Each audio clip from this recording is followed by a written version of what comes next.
First thing to do is open up the box. In the box you will find a swimming hat, some instructions which you must hold on to, your swimming cords, the outer casing and pump, and the inflatable compartment of the swim trainer. Okay, time to set up the trainer. So the first thing that you want to do is you want to take the inflatable section out of the bag, and you also want to take out the pump and the outer casing to the trainer. Once you've done that, it's time to unfold these sections. And now it's time to pump it up. So you just take the pump and start pumping up the trainer.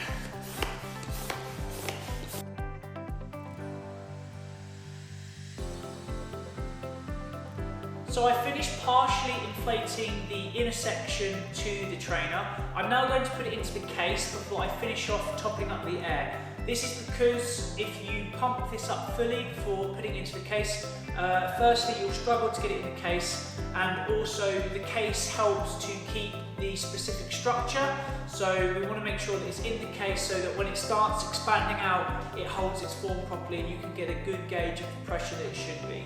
So I'm now going to put it into the case. One of the things you want to do when putting it into the case is you want to make sure that the valve is at the zip end so you can still access it to top it off. So, as you can see, I have put it into the case and the valve is at the top of the zip end. I'm now going to zip it up, but I still want to have access to the valve. And now what I'm going to do is I'm going to finish inflating with air. Once it's pretty much inflated, I find it a little bit easier just to use my mouth just to top up that last little bit of air that's needed. So, there you go. That's how you set up the bench for the ZEN8 Indoor Swim Trainer. The exact pressure is a little bit of personal preference. Some people find a little bit more air helps them with the balance work. Some people find a little bit less air helps them. It's very individual and it depends on the body type. Now, it should feel firm, but there should also be a little bit of give to the trainer. Just be aware that underinflating the trainer or overinflating the trainer could damage it. So just make sure that it's, like I said, firm, but with a little bit of give.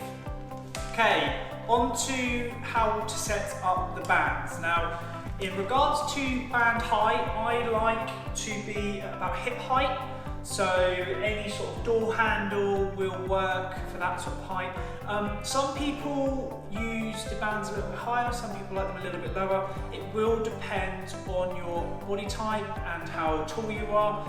And to be honest, at some races you might not get a lot of options, so do play around with it. I mean, we've turned up to races before where I'm having to attach it to a grandstand, and that means that I'm at a really severe angle. So it's just about playing around with it, and like I said, it's a little bit individual, but I like to be around hip height for me when I'm on the bench. We have three options to attach the trainer. We have the loop, we have feeding paddles through the loop, and we also have this little attachment here which can fit in between doorways or windows, but I'm going to show you how to do that now. So the easiest way is a loop, and we're just looping it through anything that can hold it. I've used these sort of handles before. You have to be careful though, because many window handles or door handles will not be up to the regulation to hold the trainer, but this is really good to, you know, if there's a pole at a race, just putting it over a pole or putting it over the top of a fence. Anything like that is really, really good and very, very quick to just put it on, take it off and underway. When using the notch, all you need to do is find a door or a window. You can open the door or the window, just feed it in, Put it through the window, close it. There you go, that's nice and secure. This is mainly used for doors rather than windows. It's just convenient in this filming area that I've got to do it to show you on this window. But again, if this was a door in between the doorway, I can just slot it in and now I'm ready to go. The brilliant thing with this notch is that on a doorway, you can put it at a high point, you can put it at a low point, so you can be really specific with your height for the band work, which is one of the reasons that this is my go-to when I'm in an environment that is not my home training event. I can just go up to any door, slot it in, and be ready to go. Just make sure that you're using a door that can either be locked or a door that people aren't going through, because as soon as they open it, this will come at you. So just be sensible, don't go to a race and set it up, in the main walkway. Try and find an area that you can have permission to feed it into a door. The last option, again, is a go-to, especially if I don't know the environment. It's very easy. You can just put it through the loop, the bands, and now you're ready to go.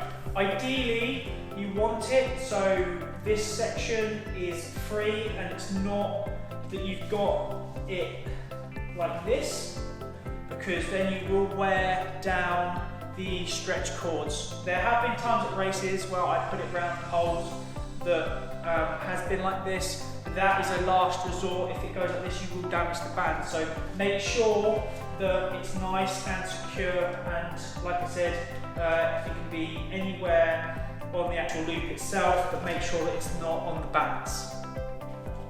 The last thing to know when setting up the ZEN8 trainer is that the resistance from the bands should be holding up your arm. So at the moment I'm letting my arms go limp, and it's just about keeping my arms out nice and straight. That is then where you can engage the arms.